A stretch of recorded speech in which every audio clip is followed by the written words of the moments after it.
And so I'm going to share some thoughts and ideas with you. And I just want to make it clear that as I share these ideas, just be open to the possibilities. Now, let's let you also know that, God has a sense of humor. I'm 7 years old and I have hot flashes. Seriously, I'm going through a decancering program and I have hot flashes. I travel with a fan and a blanket. I call them power surges. So at any time you see me perspiring a lot, I'm a Mickey Mouse fan, have a Mickey Mouse watch, and this is my little pat myself down, when I start perspiring. You got to have a sense of humor. Let us say together, have some fun. Yes. Now, the other thing is that I want you to think about 3 major goals that you'd like to achieve. Something that's important to you. I'm thankful to this industry. I'm thankful to Eric and Marina for the work they've put together, because were it not for this industry, I would not be who I am before, who I was. I would not be the person that I am now. Because of this industry, people like Glenn Turner, most of you never heard this name, Dare to Be Great, Holiday Magic, Best Line Products, Bill Bailey. Because of this industry, doing presentations, talking to people about a dream and how they can begin to step out of working for someone else to work for themselves, I had no idea that my life would be where it is right now. I don't know you, but here's what I know about you, based upon my own experience, that you have something special. You have greatness within you. Here's what I know about you. There's certain kinds of people who say yes when they're presented with this opportunity, because this is not for everyone. This is not for the faint at heart. This is for people who have goals and dreams that they want to achieve. When I became involved in this industry, that's where I was. I was born in a poor section of Miami, Florida called Liberty City, with a twin brother in an abandoned building on a floor. When we were 6 weeks of age, we were adopted by Mrs. Mimi Brown. I feel like Abraham Lincoln said, all that I am and all that I hope to be, I owe to my mother. And my mother, she worked on Miami Beach. She cleaned homes, and she kept children, and she cooked for families. We ate the food left over from the families that she cooked for. These people were very kind and generous. They said, Mimi, whatever food is left over after we eat, you can pack it up and take it home to those children that you have adopted. She kept their children, and we wore the hand-me-down clothes of the children that she kept. And as a kid, I remember walking around these big, beautiful mansions and said, Mama, what is it, Leslie? When I become a man, I'm going to buy you a big, beautiful home, just like this. How many ever have someone in your life that you want to do something special for? Raise your hands, please. Very good. I'm going to share with you how you can make that happen. And I want you to think about goals in your personal life, and I want you to think about your financial goal. What is it? I want you to think about that financial freedom number.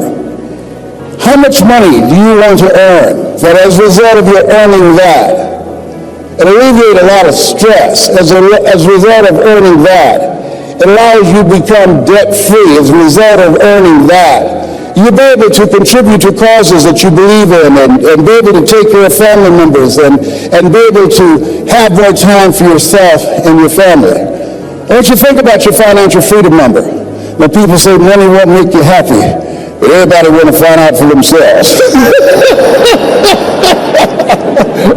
Friend and I mean, Rita Davenport said money ain't important, but it's right up there with oxygen. And let me tell you something, fellas, even if you're as humble as I am, you got some money, women will find something cute on you. Oh, my boyfriend got eyelashes like Denzel Washington, honey. He's got earlobes like Tom Cruise. I used to be so broke I'd walk past a bank and trip the alarm. Creditors would call the house and my children would answer the phone and say, my daddy said he ain't home.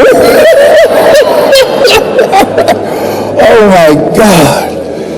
Being broke is a trip. So I want you to think about your financial freedom number. Everybody right now, as you think about it, hold up your right index finger. Good. You don't do anything else. Do this. Now put it in your ear. Put it in your ear. And just listen to me. I just want you to listen to me. You have something special. You have greatness within you. You have the ability to do more than anything you could ever begin to imagine. There's an entrepreneur in you. You have million-dollar ideas, billion-dollar ideas in you. There are people waiting to hear your voice. You have a vision of yourself doing more, achieving more, taking care of your family, making your mark, leaving a legacy. You will never be stressed or challenged financially. You were born to be rich. You know that it's in your DNA. You were born to be successful. Take your finger out. And the reason I wanted to do that, I didn't want to go in one ear and out the other.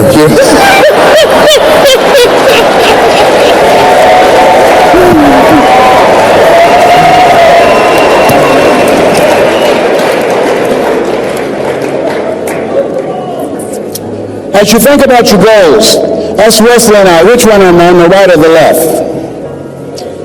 Left, I'm the Cuban, of course. That's my beginning.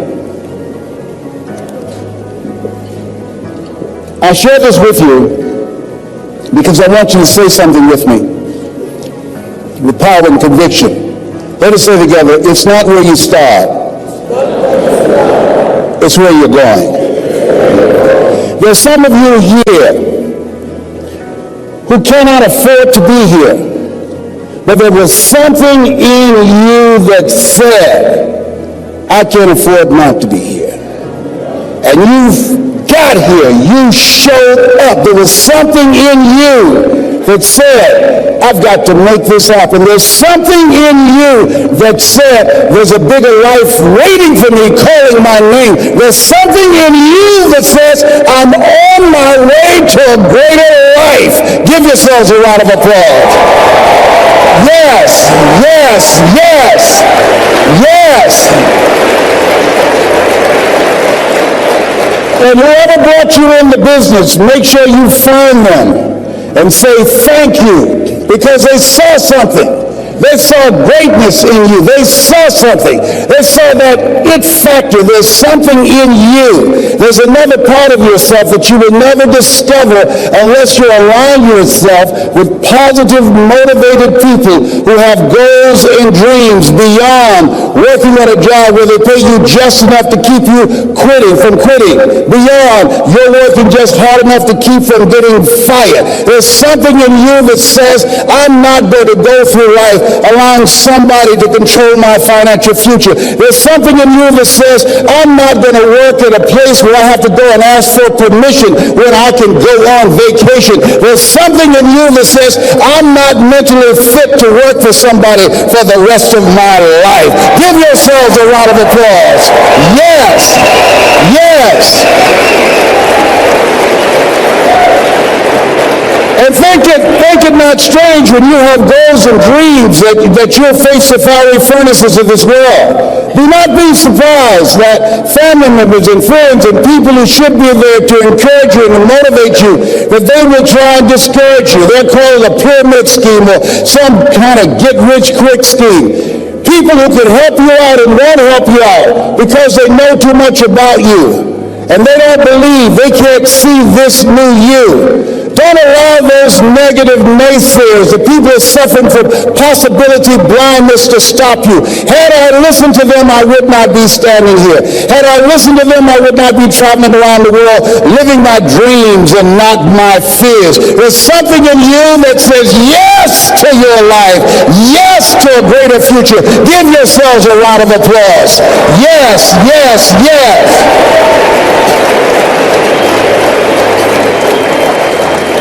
And as you think about your goals and dreams, your personal goals, your financial goals, and whatever that number is, I want you to multiply it 100 times.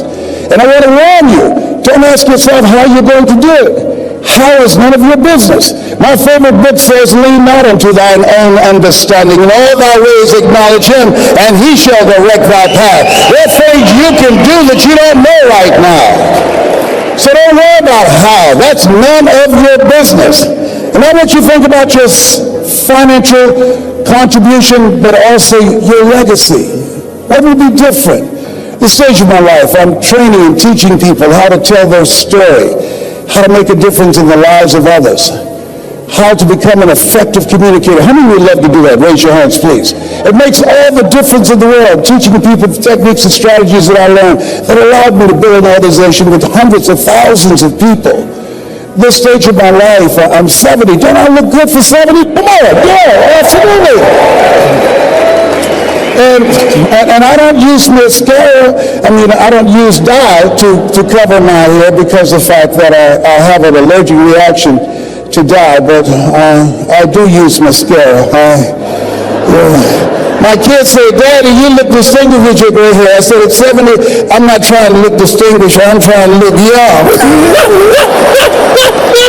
Sometimes, Tony, you got to hook this up. Yes, that's oh my God.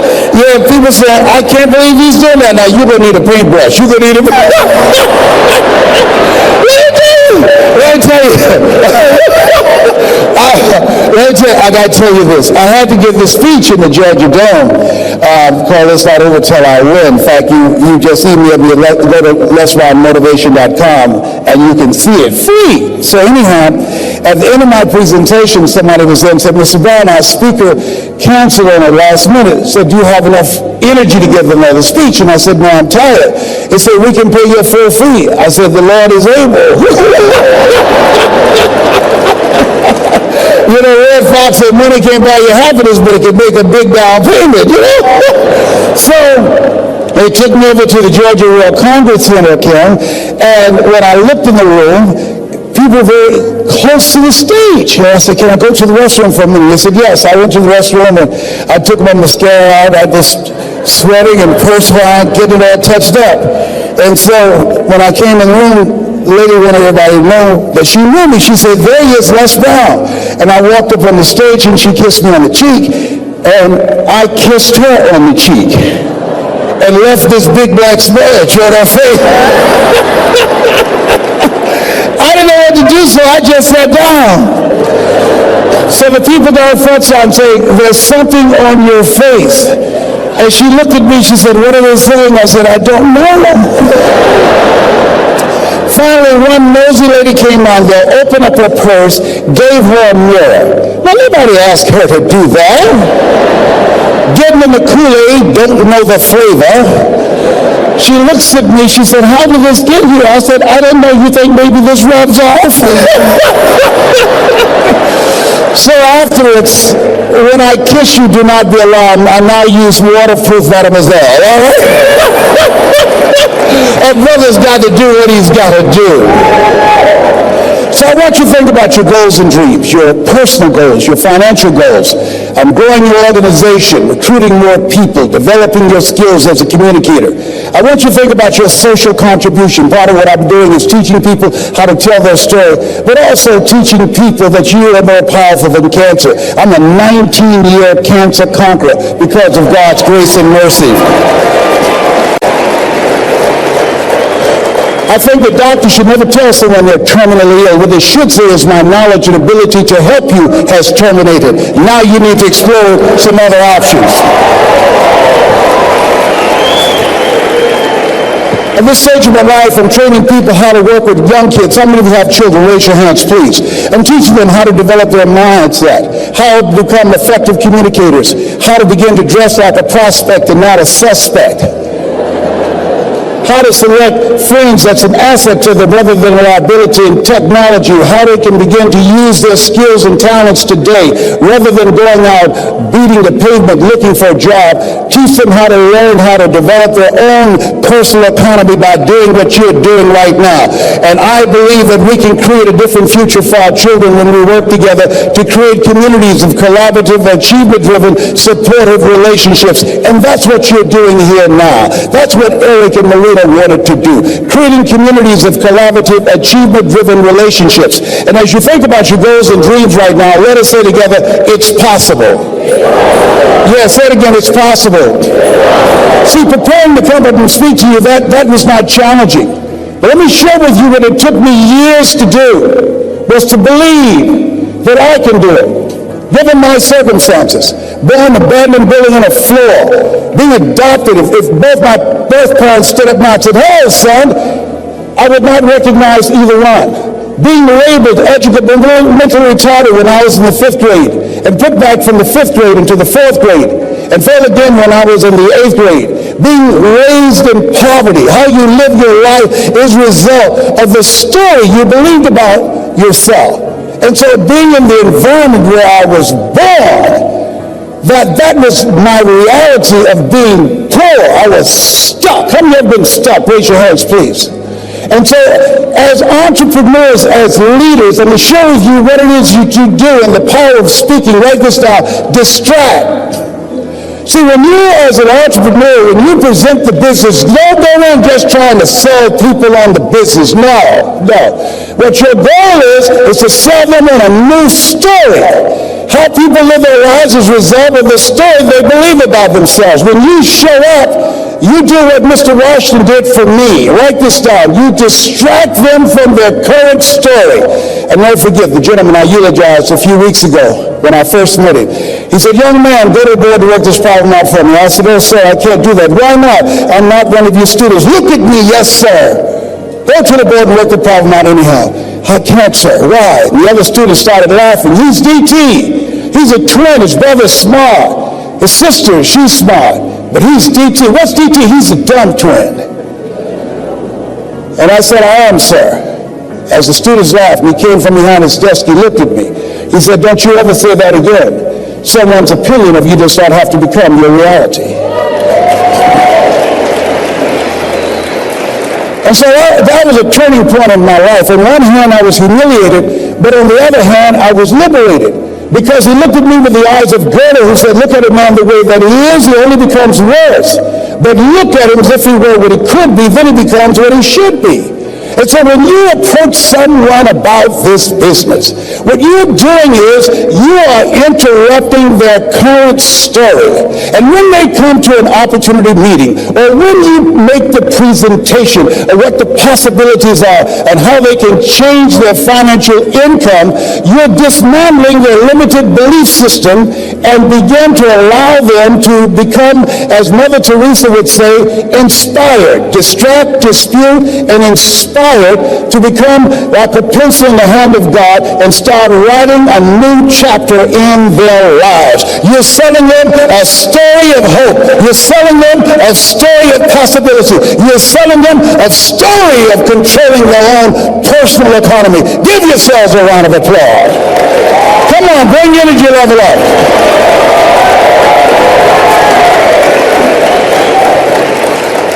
And that's what we do as entrepreneurs. That's what you do when you make a presentation. How important is that? That's major. That's major. More people died, according to the CDC, last year from, listen to this, suicide than from traffic accidents. People have lost hope. When you speak, you're giving people hope. When there's hope in the future, that gives you power in the present. When you speak with conviction, when you speak strategically and tell the story of why you said yes, tell the story and how you saw this opening up the door for a new life for yourself. Is it easy? Of course it's not easy. It's challenging. It requires patience. It requires persistence. It requires a willingness to do whatever is required to create a new life for yourself. Give yourselves a round of applause for giving people another shot, another chance. And see, I didn't do what I'm doing now for 14 years because I assumed I couldn't do it because I had never done it before. There are people who can tell you no. They're living off an assumption. They assume because they've never done it before, they can't do it. Or they assume because they've been involved in the business before and things didn't work out, and so this won't work out. I didn't do what I'm doing now because I assumed because I don't have a college education. I assumed because I had to compete with people with PhDs and MBAs. I assumed because of my lack of education, I could not compete. How many of you ever decided not to do something based upon an assumption? Raise your hands, please.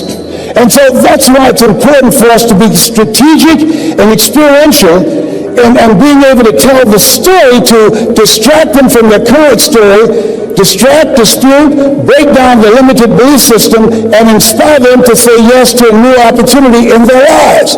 And so as a result, I didn't do what I'm doing now because I had such a tremendous inferiority complex because of my lack of college education. I stopped myself.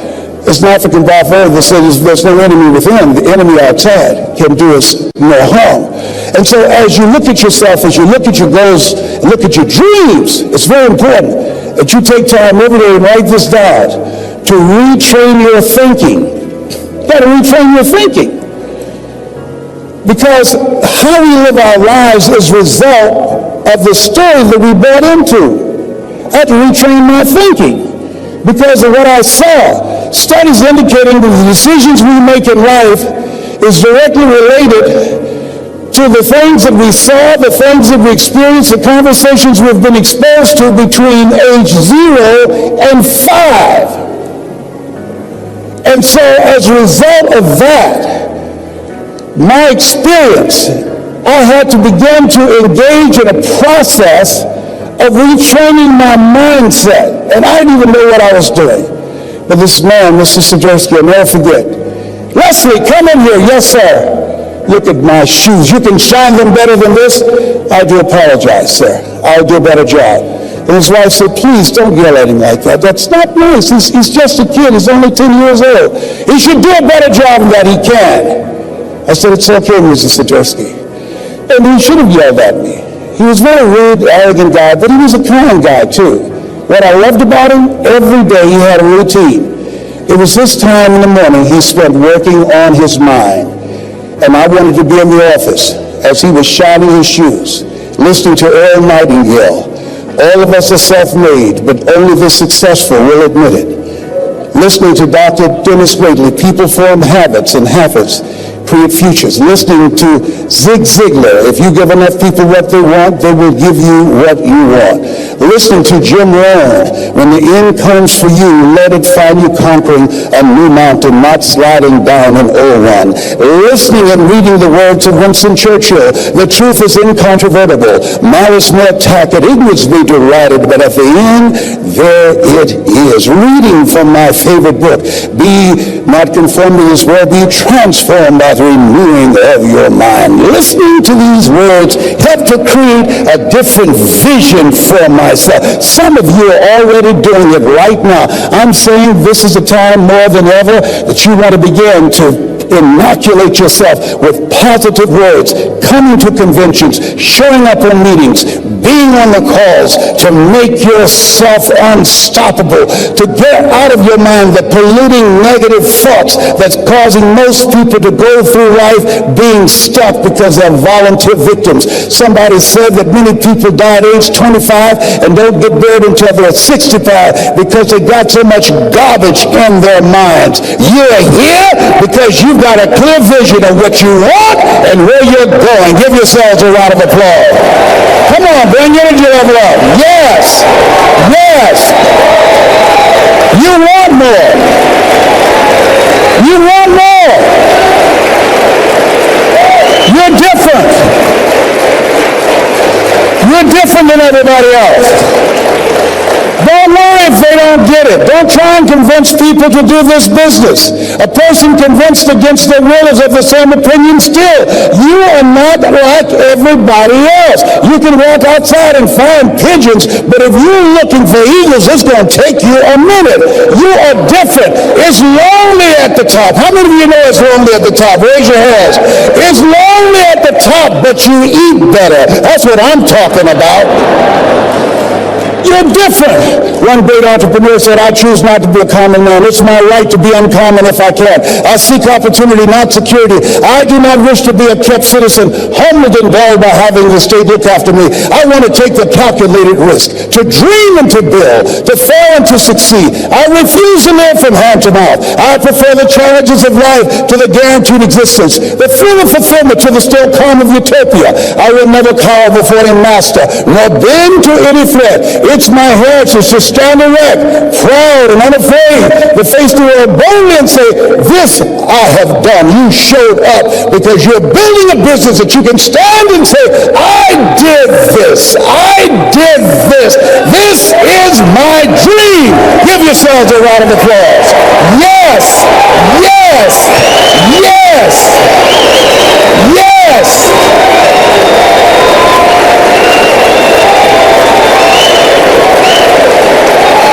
Yes.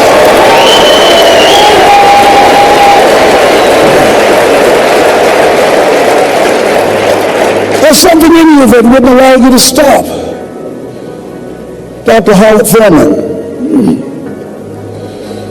he said there's something in each and every one of you that waits and listens to the voice of the genuine in yourself. It will be perhaps the only guide you will ever have. And if you cannot hear it, all of your life, your days will be spent on the ends of strings that somebody else pulls.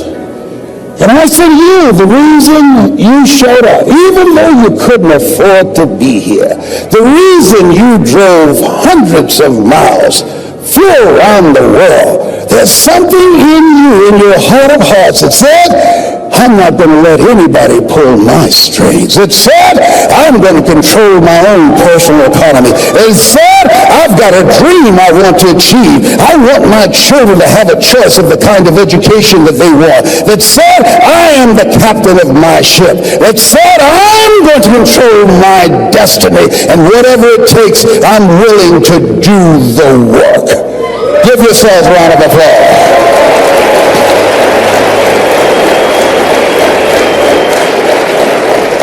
(1961), President John F. Kennedy had a decision to make. The decision was whether or not to call a news conference and tell the world the United States was going to go to the moon. And I submit to you that the decision to do that was very risky. And what governed his thinking is what governed your thinking when you decided, I'm going to do this. See, the technology did not exist. The answer of what will it take did not exist. No one had ever done it before. But he made a decision. He looked at Wernher von Braun, the most brilliant scientist of that day, and he said, Wernher, what will it take for us to go to the moon? And he spoke 5 words. And those 5 words, I think, is what governs most entrepreneurs. Those 5 words, I think, is what give people like you the courage to pursue their dreams. Those 5 words is what I think people who are pioneers, people who are breaking new ground, make decisions on. He said, what will it take for us to go to the moon? And the response was, the will to do it. As you look at yourself, as you look at your business, as we look into 2015 and beyond, what will it take for you to increase your business? The will to do it. What will it take for you to become more powerful in your presentation skills and be able to increase the number of people, to quadruple your business? The will to do it. What will it take for you when others are quitting because of the rejections, when others are stopping because they just become so discouraged and they have creditors breathing down their neck and they have family members and friends telling them they're free? What is it that will allow you to have the mental resiliency to keep on keeping on, to keep your commitment to your commitment? The will to do it. Every time I say it and ask you a question, I want you to say the will to do it. What will it take for you to build your business? What will it take for you to increase your recruiting? What will it take for you to bring out the greatness in you and to make your mark? What will it take for you to become a high achiever and to bring out the billionaire in you? Shake someone's hand on your right and left and say, I've got the will. I've got the will.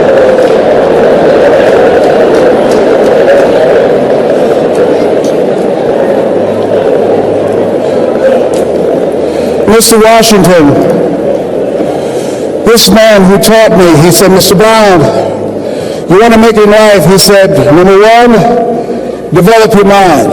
You don't get in life what you want, you get in life what you are. Number two, develop your communication skills. Once you open your mouth, you tell the world who you are. Three, practice the principle of OQP. Only quality people. Let us say together, only quality people. As you think about your goals and dreams, this is not for everybody. You want to build an organization with only quality people. Not people who need more, but people who want more. You want to surround yourself with people that are hungry. People that are hungry are willing to do the things today others won't do in order to have the things tomorrow others won't have. People that are hungry do what they know, not what they feel. See, I didn't do this for years because I knew it would be hard. And Mr. Washington said something to me. Mike Williams, my mentor, you want to go online and find his book, The Road to Your Best Stuff. He said something that grabbed me, and I want you to put this someplace where you can see it. See, you build this business through persistence. You got to affirm, I will persist until I succeed. You build it through patience. It takes time to grow orchids. It's faster to grow roses, but orchids, that takes time. You have to have persistence, you have to have patience and perseverance. It takes courage to come back again and again and again. Because in order to build the business, it's hard work. It's H-A-R-D and H-E-A-R-T. Are you with me there? Write this down. If you do what is easy, your life will be hard. But if you do what is hard, your life will be easy. If you do what is easy, point out, oh, this is some pyramid scheme. Oh, I've been talking to people and nobody's interested. I talked to people and they said no. Oh, I've done that before. Come up with excuses. If you do what is easy, always looking for a way to give yourself a pass, to let yourself off the hook, to do what everybody else is doing, a job, the journey of the broke. If you do what is easy, your life will be hard. People working the jobs that they hate. The heart attack rate on Monday morning between 6 o'clock and 10 o'clock increases by 35%. People going to jobs that they hate. If you do what is easy, your life will be hard. Working 2 and 3 jobs for one paycheck and no job security. But there's something in you that says, you know, I'm making some good money, but you know what? I can't do this. I can't do this anymore. Feminine, she's here. I'm so honored to be in her presence. Kim Reed. She went to do a presentation, drove from Los Angeles to San Francisco. And 20 people in the room, and they said, yes, she's an electrifying speaker, great presenter. Yes. And when she left, the Dream Busters took the floor. And when the Dream Busters finished with those people who had goals and dreams of a new life, they sabotaged Kim. And they called her before she could get home and said, no, we're not going to do it. And at that moment, she could have quit. So everybody can transform a kind of inconvenience in a huge advantage.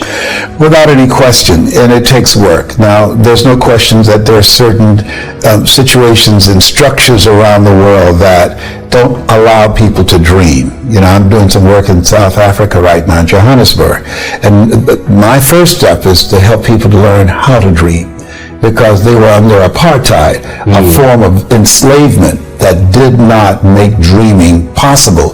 And there are other places around the world that are just like that right now. It's destroying people's dreams. And I think that's why we see such global upheaval in terms of many dictatorships, because people are becoming more enlightened.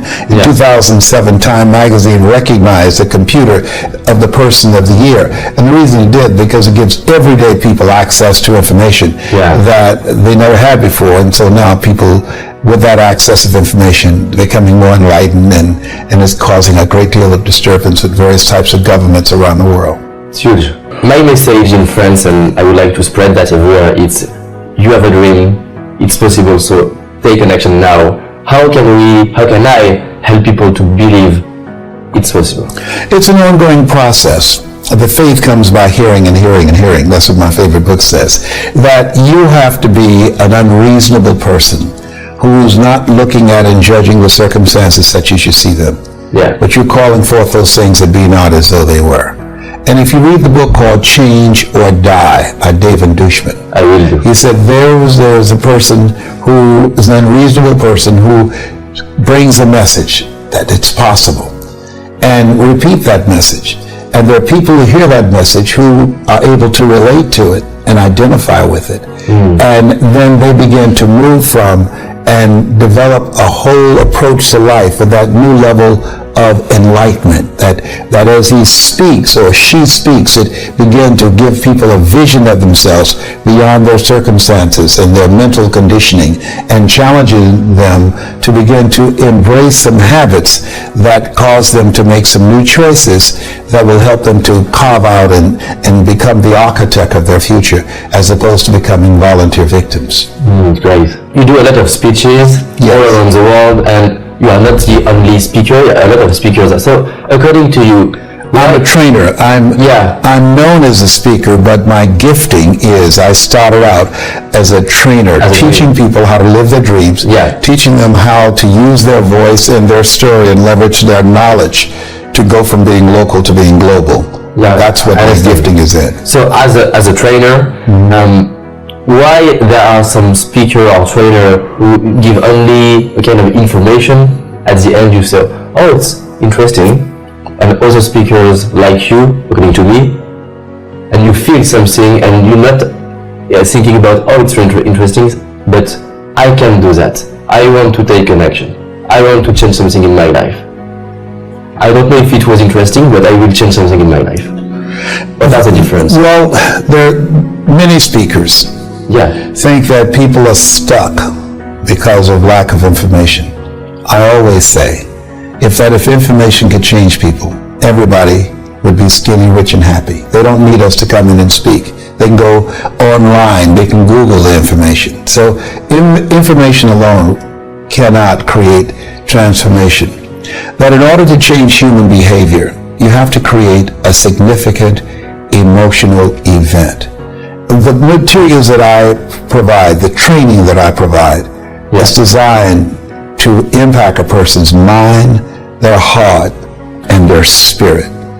And so the goal is to distract, dispute, and inspire, to interrupt their story. How people live their lives is a result of the story they believe about themselves. So when I'm training speakers, I teach them how to become a strategic, experiential storyteller. Be strategic on how they use their story. You never make a point without a story, and you never tell a story without a point.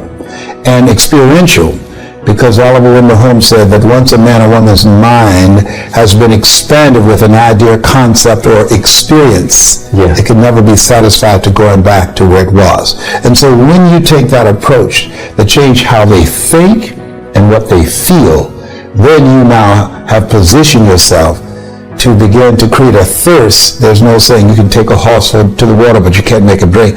You create a thirst where they want to drink, where they want to change. And now you have, because of their encounter with you, you have now allowed yourself to be an instrument, as Mother Teresa would say, in the hand of God.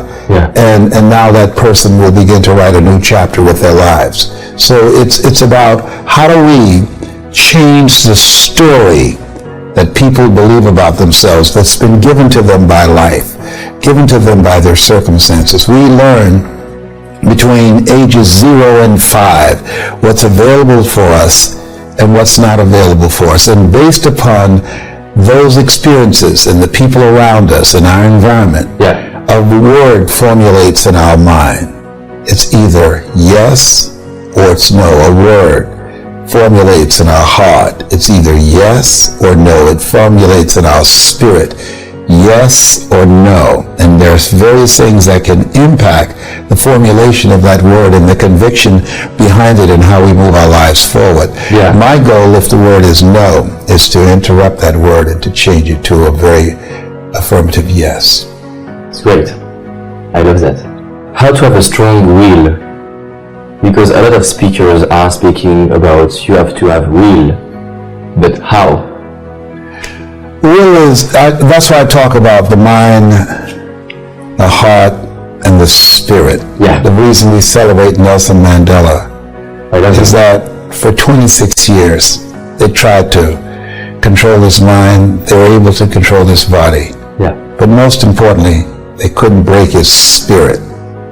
And so that deep down resolve, that dimension that's available to all of us was explained to us in the book called Man's Search for Meaning, that Viktor Frankl, that there's a part of us that's always a part of us that's in our hands, that the irreducible essence of who you are, that either you say yes or no, not based upon the circumstances, not based upon the pressure that's applied, but based upon your conviction. Are you going to give this the power to take advantage of you? Are you going to turn yourself over to this? We always have that choice. That's the greatest choice that human beings have. Am I going to give myself a pass to surrender, or am I going to stand up? I remember telling a story when I produced my first PBS special in public television of a man who came by a house and there were people on the porch talking, and there was a dog moaning and groaning. The guy was curious, and he went back and he asked the owner, "Why is this dog moaning and groaning?" And the owner said, "Because he's lying on a nail." The guy said, "Well, why won't he just get off?" He said, "Because it's not hurting bad enough for him to get off, just hurting bad enough for him to moan and groan." And so what most people do in life, they have the power to change your circumstances. You are made in the likeness and image of God. You've been given authority and dominion over everything on the face of the earth.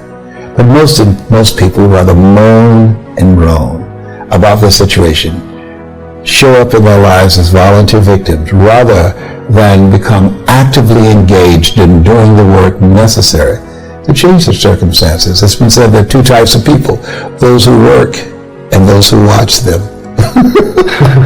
So you got to be willing to do your internal work so that you have the mental resiliency, and your external work finds something that you want to master that will allow you to move yourself forward.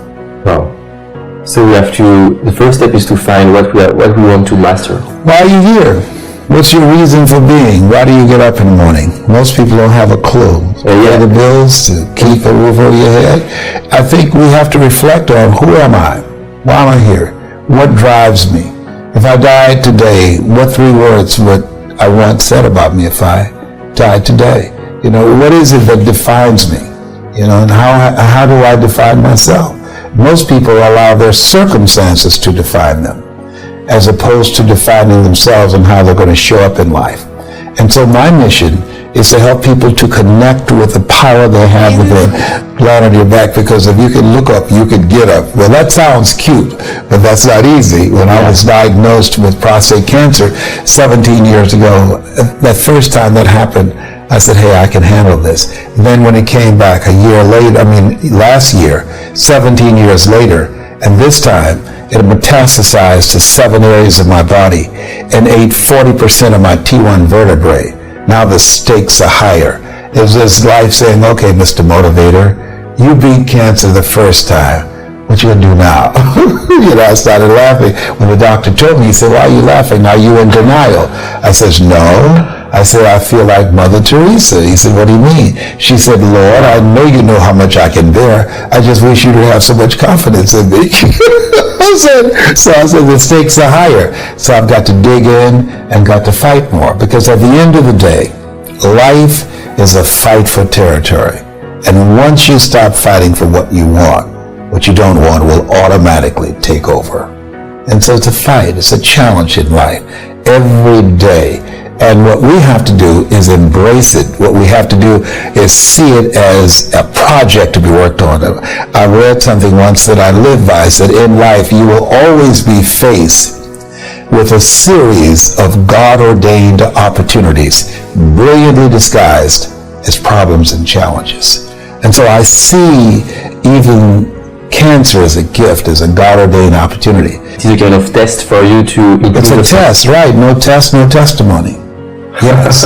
Wow. And so you have to be willing to step up and handle it. Anybody can have faith, David. If the bills are paid, if they have their health, the marriage is working out fine, the children acting like they have good sense, they have a lot of money in the bank, a lot of investment. Anybody can have faith under those circumstances. The true challenge of faith is when life knocks on the door. The true challenge when you lose your health, or something happens to someone you care about, or you lose your wealth, or some tragedy happens to you. All of us over the next year will experience at least 3 tragedies. We will experience it personally or someone we care about. Charles Udall said in life, he said, things will happen around you and things will happen to you. But the only things that really count are the things that happen in you. And that's where, that's our domain. That's where we have the control. Yeah, we choose the answer. Yes, we did too, and we choose how we're going to respond to this. Will I allow this to get the best of me? Will I allow this to stop me? Am I going to surrender to this? Will I give myself a pass? Will I wimp out on myself? That's always a choice. I love that. In the speech, just before you said a sentence that I love, can you repeat it about the fact that when it's hard? If you do what is easy. Yeah, I love that. Giving yourself a pass, giving yourself permission to stop. If you do what is easy, your life will be hard. But if you do what is hard, your life will be easy. I didn't do what I'm doing now for 14 years because it was hard to make the radical change in my approach, my dress, my learning the language of corporate America, gaining access, developing myself an intellectual resource where corporations will reach over people with years of experience, PhDs and MBAs, and I have no experience and no credentials, and be able to compete with them. It was hard, but we can do hard. All of us have moments in our lives when things have been thrust upon us and we had to do hard. So if you do what is easy, your life will be hard. But if you do what is hard, your life will be easy. And so don't give yourself a pass. Don't run away from hard because you can do hard. And through that, you discover a part of yourself that you would not know otherwise. Yeah, you are building your power when you have challenges and when it's hard. Yes, those things only happen through growth experiences, through challenges. If you go to the gym to work out and you don't feel any discomfort the next day, here's what we know. You haven't done anything. And so you got to challenge yourself. And you're going to get hurt. You know, Viktor Frankl calls it unavoidable suffering. Life is full of pain and disappointment. It's a part of the process. And we are proud of ourselves when we overcome something. When we overcome things, we discover things about ourselves. No test, no testimony. No guts, no glory. Yeah. And I was doing a broadcast once, and a guy was coming up, and he had crutches. He was coming up to be interviewed by me, and he missed a step, and he fell. It was a very embarrassing moment. And I went down to help him get up, and he said, "Don't feel sorry for me or be embarrassed." He said, "It goes with being a paraplegic. I fall all the time." And so we fall all the time in life. We make mistakes all the time in life. Yeah. You know, there's no life without mistakes. Anything that's worth doing is worth doing badly. It's worth doing right if you know how to do it. But if you don't know how to do it, it's worth doing badly until you get it right. All of us are going to follow some tough times. 8 out of 10 millionaires have had to file bankruptcy. It's a part of the process. We go up and go down. And we learn things during the tough times. That's where we really learn things. That's where we begin to discover things about ourselves. Adversity introduces you to yourself, that are part of yourself that you would never know otherwise when things are going real good for you. And so what we have to help people to understand is to maintain a spirit of optimism in spite of their circumstances, to give them hope. Why? Because when there's hope in the future, that gives you power in the present. So my goal is training 100,000 voices of hope who will do 3 things. Help give people hope. That's number 1. Number 2, teach them methods that will help them to develop the desire to reinvent themselves so that they are not replaced by an app or outsourcing. Because this is a time where you have to continuously reinvent yourself to stay ahead of technology and cheap labor around the world. That's number 2. Continuing to work on yourself and growing and developing. And the third thing is to build communities, collaborative, achievement-driven cultures, supportive cultures that will help you to get to the next level. Have a group we call ourselves Cancer Conquerors. And so one goose can fly 75% further in formation with other geese than it can ever fly by itself. So if you got 100,000 voices giving people hope, that's number 1. Number 2, encouraging them to develop their capacity, their skill set. There's no shortage of opportunity. There's a shortage of capacity to take advantage of the opportunities that are available in the global economy. And encouraging people to create communities of collaborative, achievement-driven, supportive relationships. We can accomplish anything. And how can the people and we can contribute to these dreams?